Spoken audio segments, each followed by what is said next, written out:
Good morning, LinkedIn. Happy Thursday. And how lucky are we that we get to start off our Thursdays with George B. Thomas. How you doing, man?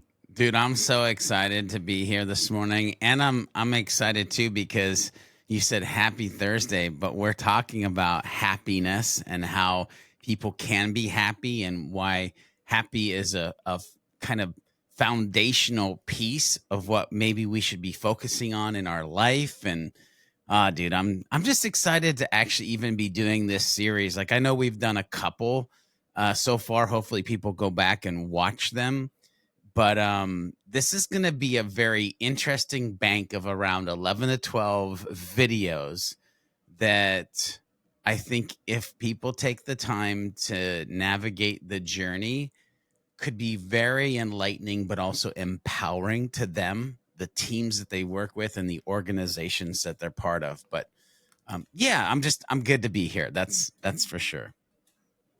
Taking the time to make the journey. Yeah, that is really what this is about. There's not a lot of easy buttons here.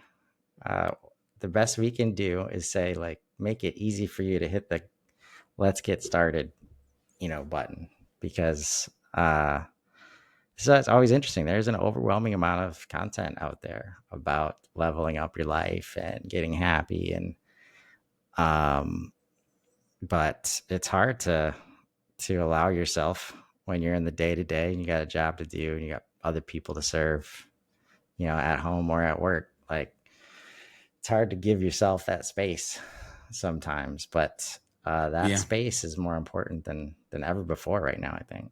Yeah. Oh, I mean, there's a couple things that I would say are true in the culture that we live in now. One, if you're not focused on self care, self education, and self belief, um, whew, like it's rough out there if you're not focusing on those three things, right? And the other thing is, and we were kind of talking about this in a totally different direction in the green room before we got started, but there's so much of everything. It's like, how do we know what to pay attention to? And like if all of a sudden, Chris, I came to you and said, I'm just gonna start creating happiness content. Yeah, there's probably not a chance in heck that it would even be a thing. But there's this powerful piece of like consolidation, right? And how do you consolidate something together that is more powerful when it's paired than when it was in its singular form? So if we just sat here and had a conversation on happiness, okay. But what we're doing is we're having a conversation that is paired to 9 other H elements that is curated and collected into the superhuman framework. And therefore, it's not like we're just trying to go after happiness content. We're, like we talked about last week, holistically talking about the pieces that are going to actually impact from a 3 lens view. And so let me just start with this. If this is the first episode of this that you're watching, I feel like we need to bring you up to speed because you've missed the last couple weeks where we talked about the framework in general, the superhuman framework. And last week we talked about the holistic aspect of the actual superhuman framework. So if you're like, okay, we're going to talk about happiness, but can you give me some context to the conversation? Quickly, the superhuman framework, it's not just, and you kind of alluded to this, like there's self-help stuff out there, George, like a plethora. Like it's not just another self-help blueprint. It's not just another business strategy. It's actually a way of living that helps individuals, teams, and dare I say organizations operate at their highest potential by, again, focusing on the core 10 elements or principles that we put into the superhuman framework. These principles like happiness that we're talking about today, health, humility, hunger or hustle for growth. By the way, those are just a few because I'm not going to list all of them. Like they come together to create a life or help you build a life that's more balanced, more purpose driven, and let's be honest, more fulfilling. And by a show of hands, Yeah. if I could see you out there on the internet, who wants a more fulfilling life? Like, who wants to live and do things in a purpose driven way? How many people are focused on, like, man, I just need balance, bro. Like, if I had balance, I'd be good to go. Like, could I, Yeah. could I guess everybody? Right. And what I want everybody to understand is that I understand that that could sound like a lot. Like, and maybe it is a lot, but here's the deal. The superhuman framework, and I was asked this in another conversation slash interview that I was doing with Liz Moorhead. It's not about doing more, right? That's what I don't want people to see, the superhuman framework and the 10H elements and, oh my God, I've got all this I got to do. No, it's not about doing more. It's about doing what matters and doing it in a way that aligns with who you really are and who you really want to become, from a human, from a team, from an organization. And honestly, it goes back to just the kind of general beyond your default methodology. Is it's about breaking free from living life on autopilot, feeling like you're stuck, the default settings, and embracing more intentional, vibrant way of living, working, and leading the humans that you're leading. And now you might be wondering, like, why the superhuman framework? Like, first of all, why did we name it that? Well, that's because we decided to name it. But why actually lean into that? And my answer to the viewers, Chris, would be because I believe personally, and I think this is important to get out there.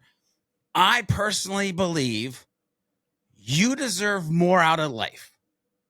You deserve more out of relationships, and you deserve more out of your organization that you're either running or that you're part of. And let's be real, too many people, too many teams, even entire organizations are stuck. Again, we were talking kind of about this in the green room before this, are stuck in the same old routines. Just this, Yeah. And it's work, almost eat, like, sleep, repeat. Work, eat, sleep, repeat. Work, eat, sleep, repeat. Anyway, I'll stop there. But like, I just want people to know where this is coming from, and the mindset of how you would use the framework and what the framework is as we dive into this conversation around happiness. yeah. And just there's a number of like key points that, like, first, Nick from Fargo says sometimes invitation is greater than information. I think that was in response to, like, there's a lot of good stuff out there, but like how do you actually do it yourself? And then you said something like this is a framework that helps you build, right? This is not George building anything for you, right? And then that last part of helping you uh, get out of the same routines, and like it's almost like this digital separation. There's just such a promise of getting things done for you, Mm, um yeah. that without, like, you gotta bring yourself into this journey. Like, nobody can do this stuff for you. You can use all the AI hacks, growth hacks, happiness hacks. There's books on all of it.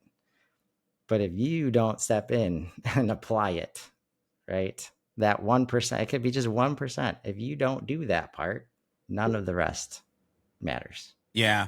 Chris, it's interesting. My brain is going to this idea of, like, this for sure is not a handout. What we're talking about, the framework that we built, it's a hand up. I quickly go to, like, teach a man or a woman how to fish. The superhuman framework just shows you where the 10 dope, like, fishing holes are.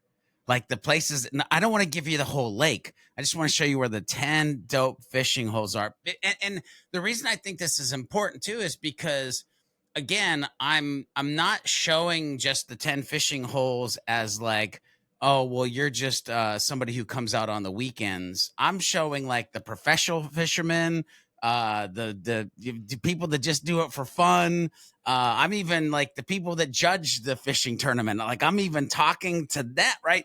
Like, so this holistic thing of conversation around all this, because what I want people to understand when we're talking about this, teach a man or woman to fish, that it's a hand up. that it's gonna be work, and you've got to actually like take action if you're gonna do these things. But what I want them to realize is like why it is important for them. We as humans, we what's in it for me? Like, what do I get out of it? Like, you know, that kind of thing. And so I want people to understand, like, if you're an individual watching this and thinking, should I dive into the superhuman framework? Like, this means that you're designing a life where every decision that you're making is aligned with your purpose and your values. I would ask you right now, do you know what your purpose is? And do you know what your values are? Because so many of us, me personally, lived a good half of my life and I'd be like, values? I don't know. Cause it was like eat, drink, sleep, work, eat, drink, sleep, work. Like I was stuck. I was in the rut.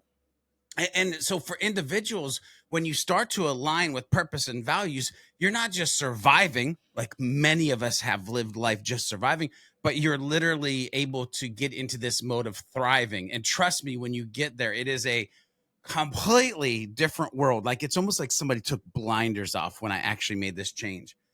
For teams, I want you to think about the people that you work with or the teams that you're trying to build. When we talk about the superhuman framework and what this does with each of these elements, this is about creating a culture where people feel energized, recognized, connected, and it ends up being like, what's in it for me? Like you're leading in a way that allows collaboration and ultimately better results because of the relationships that are being built, because of the mindsets that are being crafted, because of the connection that is being made. And so, if we take this up one layer higher for organizations, like, well, what's in it for if we're going to have you come out for a 1-day superhuman framework workshop, like, what's in it for us? It's about adopting the framework. It means building an environment, which, by the way, when I think about environment, I think about experiences. And so many times we're focused on experiences external and not experiences internal for the humans that actually decided to like go on this journey with us. But we're building this environment where employees are not, by the way, we have engaged employees. That's table stakes. Like, no shit, you pay them a paycheck to show up and be engaged. But not only engage, but they show up and they're genuinely happy. Dare I say, maybe even joyous to come to work. That, do you look at your humans as a leader of an organization and go, these people are happy to be here, or are they just clocking in and clocking out? So like when you empower this thinking of happiness and health, growth and hustle, and you prioritize impact of what you're doing for the individuals around you and yourself, there's going to be more productivity. There's going to be lower turnover. The culture that you're actually building is going to attract top talent, which, by the way, if you've tried to hire people in this post, holy crap, the world is ending environment that we live in, you need to be able to separate yourself as an organization to get top talent. So that's like, man, I hope people realize like we're on to something that is going to help the individual, help your teams, and help your organization build something special. One H element at a time. Yeah, it's in this era that we're in where like you got to see proof, you got to see results, you got to see who it's worked for, right? Like if we look back, before digital, we didn't need, any of that to understand that we're in a room and the vibe is not great. Right. And if we're expecting that to lead to productivity, like, no, you know how hard it is. And some people are better at this than others, the ones that show up every day and because they care. You know how hard it is to delight someone else if you yourself are not happy and Almost not having a good impossible. time, Yeah. right? And anytime you do it, it's disingenuous, or it comes off as like, right, you're just trying to get your job done.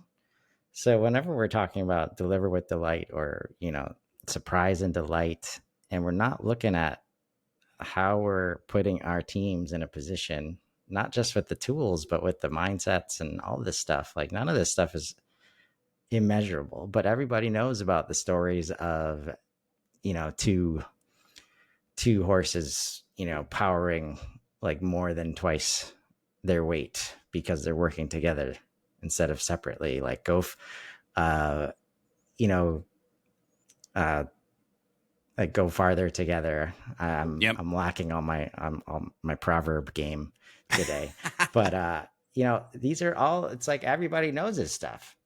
Yet Yeah. when we get in it, it's like we can't. Again, we don't allow ourselves the space to like what's really going on here, what's really needed to handle this situation. We're all human beings, and that's what I love. Always loved how you just bring it back to that. If you can just get rid of all the results and expectations and the way you're supposed to do things, the way you're not supposed to do things, and just say, look, we got human beings involved. Yeah. Are we serving human beings? Yeah, it's funny, Chris, because you bring that up, and behind the scenes, we're working on relaunching georgebthomas.com because we've got Sidekick Strategies, which is agency services. We've got Beyond Your Default, which is the actual personal growth that we're doing. And so George B. Thomas needs to become the speaking MC, the place where the books live once they're published. Like it has to have that narrative. And so we went down to ground zero and we're like, what is the thing? And Chris, across the board, and for the last 12, maybe 25 years of my life, it's all about the humans. And so literally when we're redoing George B. Thomas, it is under the framework of it's all about the humans. Why do we go speak? Why do we MC? Why do we write the books? It's all about the humans. Why do we provide agency services? About empowering, enabling the humans. Why do we do Beyond Your Fault? Because we want to see humans be better humans. Like everything that we're running through with the superhuman framework, the mathematics of one, and anything that comes out of my mouth, it's all about the humans, right? Yes. Like that's come on. Like, and if you're not living in that world, what world are you living in? And so let me dive down here a little bit to get us headed in the right direction, because this literally is supposed to be the episode on happiness. And so I want to zero down in on happiness because I think it's one of the foundational principles. And not just because when I used to do a bunch of videos that I ended with be a happy, helpful, humble human, but because it is a piece of that has been like one of the most energizing elements inside of my story and inside what I've seen inside of others and inside of organizations. So it's a foundational piece, but there's a twist. What I have to get out is what people may think when they hear the word happiness. It's not about like, I'm happy because I'm chasing monetary, money or these monumental highs in life, or I'll be happy when everything's perfect. Like, good luck with that, because that's not going to happen. Like perfection is falsality. That could be why you're not happy. That could be why you're not happy right now. If one of those three things is like the success metric that you've been trying to measure your life by, well, I'll give you a minute. This framework's for you. This framework's for you. I'll give you a minute. But here's the thing. When I think about happiness, it's about cultivating a lasting state of well-being that fuels every area of your life. And let me explain what I mean by that. When I think about happiness, I think about health and well-being. When I think about happiness, I think about purpose and meaning. When I think about happiness, I think about work-life balance. I think about gratitude and mindset. I think about community and connection. I think about happiness being the empowerment or the motivation of resilience and overcoming the adversities that are going to happen in our life. You see, the word happiness is tied to so many other topics, but we don't realize that, like, what we're really saying when I go, oh, man, I need to find some work-life balance. What you're really saying is, God, I wish I was happy. Like, what? Like, you see what I'm saying? Like, That's when I talk about happiness in the framework, that's what I'm talking about. How it is tied to so many things that are so important that we talk about, but don't make that direct connection. Yeah. And that's why like I just love this content so much because you know, if we had like gone deep on the plan for this conversation, you know, it's going to be about happiness. Okay, so maybe we intro a little bit, but 5 minutes in, you know, we're getting to happiness. It took us 20 minutes because there's a lot of other shit like that you Yeah. need to know and understand and agree to, you know, uh, before you can even start. And part of that is understanding what like makes you happy, right? Is it all the Oh, things that everybody's been telling you? Like that was huge for me this year when I unlocked my creator mode. And I, because at the agency life, I was like, I'm just not going to get on board with going to get leads and trying to fill a funnel. And, you know, it just didn't connect with me. And I know I'm never going to do that. Elite life. No, like, but I didn't know exactly what my place was going to be. Once I started creating content, I was like, oh shit, this is what I need to be doing. yeah. Like, this is it. Like, how can I do more of this? And now every decision after that aligns with that. Yep. And it's like, how do I put myself in a place to be valuable and be happy while I do that? Yeah. I love that, Chris. It's funny because you're teleporting my brain back to a couple of years ago. I was at a men's Bible study, and somebody asked this gentleman this question: "What makes you happy?" And there was the longest pause I've ever felt in my life. And this gentleman said, "I don't know." To which I then said, "That makes me sad, because if you don't know what makes you happy, you don't know what you love." And I want to throw this out there for people. I think it was last week we serendipitously dumped into the like foundational pieces of like purpose, passion, persistence, and love being like the foundational piece of the superhuman framework. When I think about personal happiness, it's building a life of love, knowing the things that you love, doing the things that you love, being with the people that you love. You see, when we talk about happiness on this personal level, we're talking about the kind of joy. I'll get back to that word in a minute, by the way. The kind of joy that comes from fulfilling experiences, that comes from meaningful relationships. It's not just about feeling good in the moment. Like it's about consistently creating a life that you're genuinely excited to live. Genuinely excited to live. I have to ask you right now as you're watching this, are you living a life that excites you? If the answer is no, and I hate to be the bearer of bad news, you're living the wrong life. How about you go live your life instead of somebody else's life? Now, I mentioned the word joy. That was a little harsh. I apologize if that was harsh, but it's true. And sometimes the truth hurts and the truth will set you free. But let's talk about the word joy. Too many of us are out here chasing happiness when we should be chasing joy.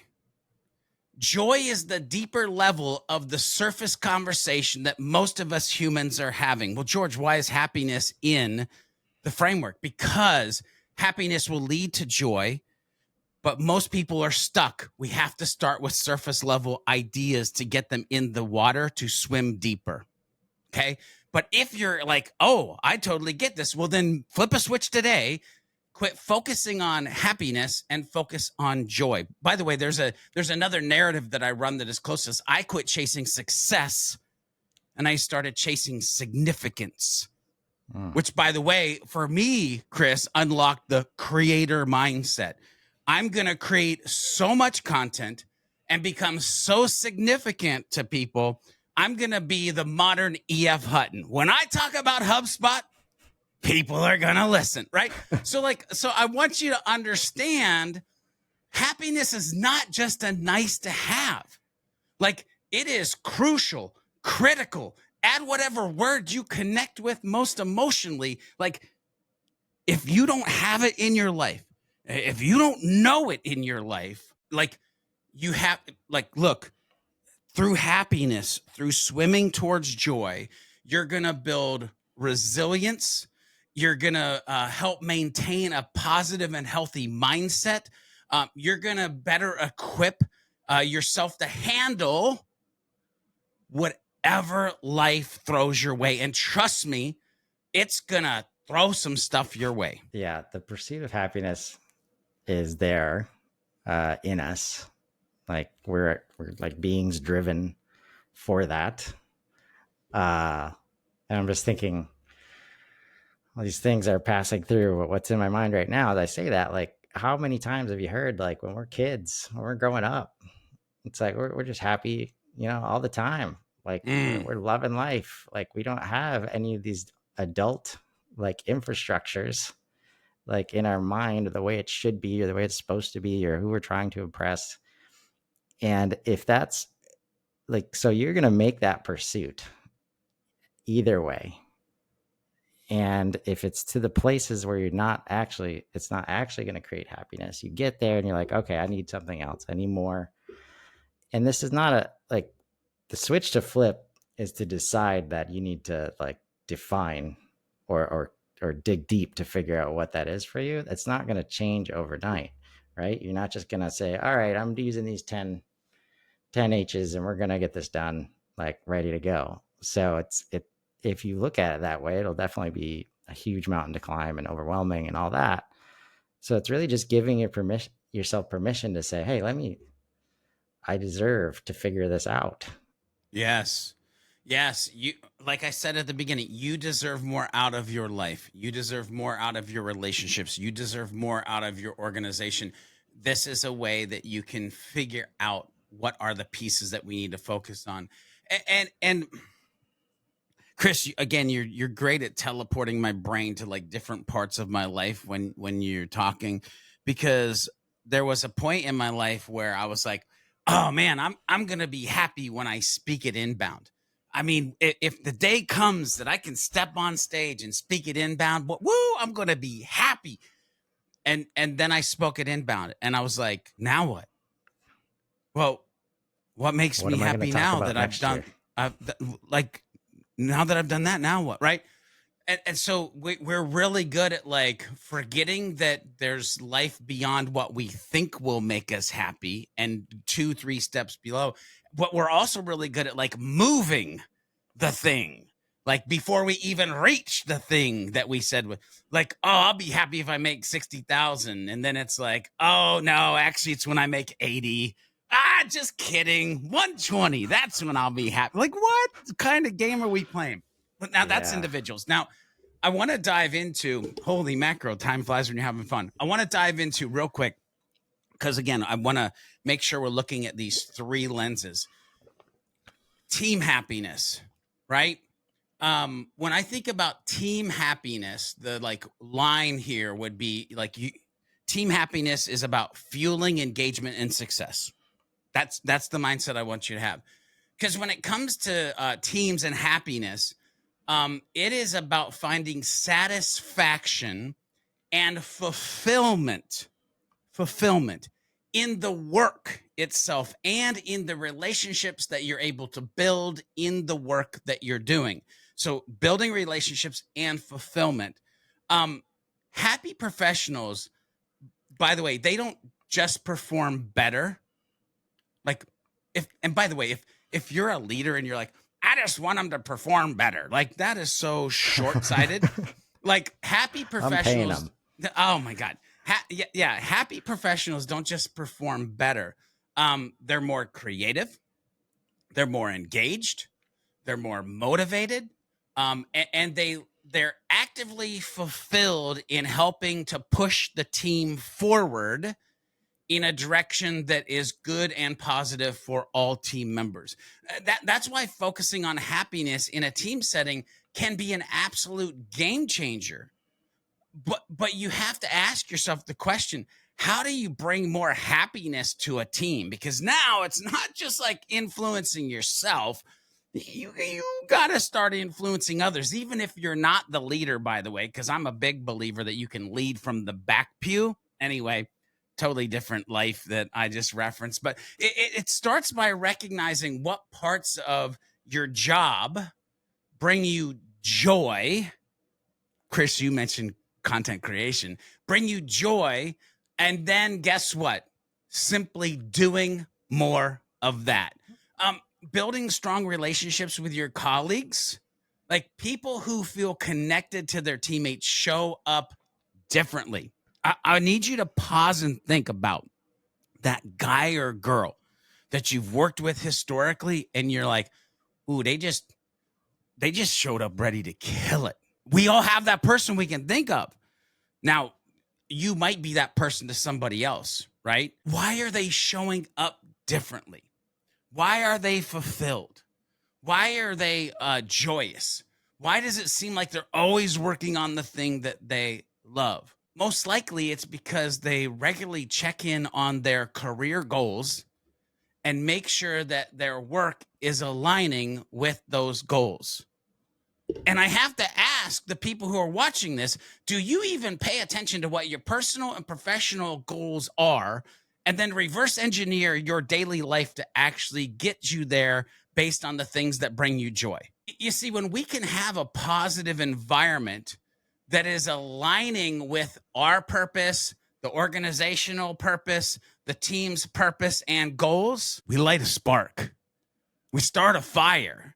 And that spark or fire creates the energy that spreads across the entire team. And that energy, it's just every conversation is different. Every internal engagement is different. Now we're not always down here, like working through miscommunications and misunderstandings, and like so much of like what I talk about, especially with HubSpot, it's like, how do we need to change the conversations that we're having, right? If we show up once a week for the management meeting and like we haven't seen the results we're supposed to go over, or like we talk about how the results are they right? How do we trust them?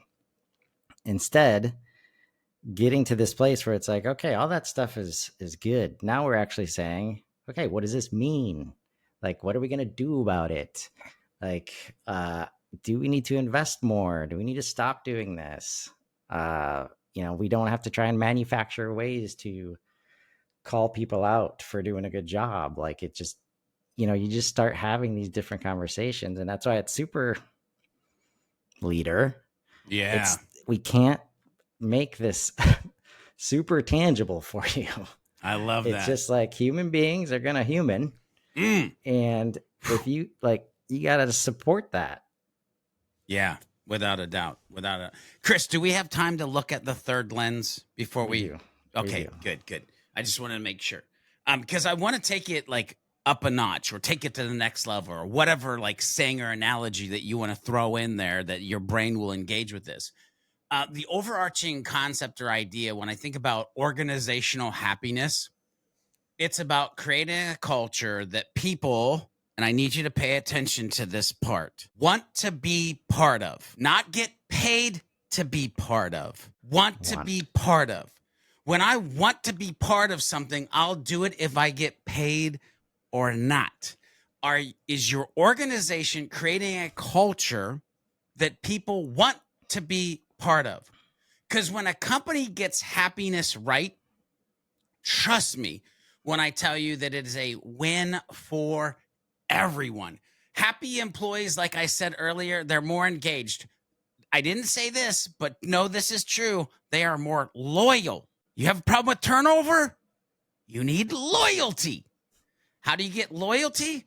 Happy employees, right? So like engaged, loyal, productive.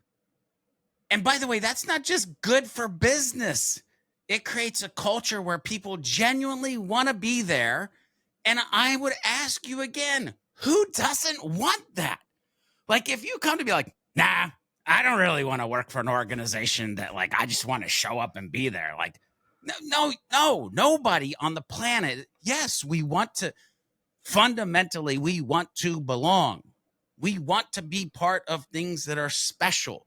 And organizations have the power to ignore that or build upon that fundamental psychological philosophy that has been on the planet since the beginning to I'm cultivate glad. happiness. Go ahead, Chris. I'm glad you just said that because it is the choice of the business. This is one of the few things as a leader that you are in 100% control over.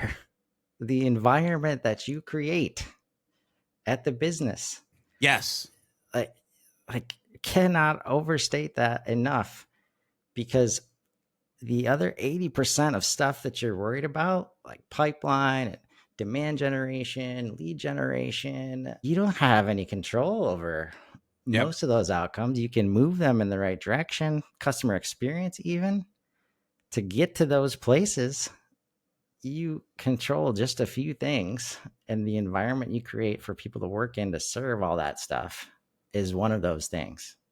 So if Yeah. you're not doing it, that's on you and no one else. Well, and here's the thing, though, Chris. I'll play the devil's advocate for a second because, and I love the word that you used, control. You're in control of that. And I fully understand as a human who tries to have empathy, realize that there's probably somebody out there going, then why do I feel so out of control?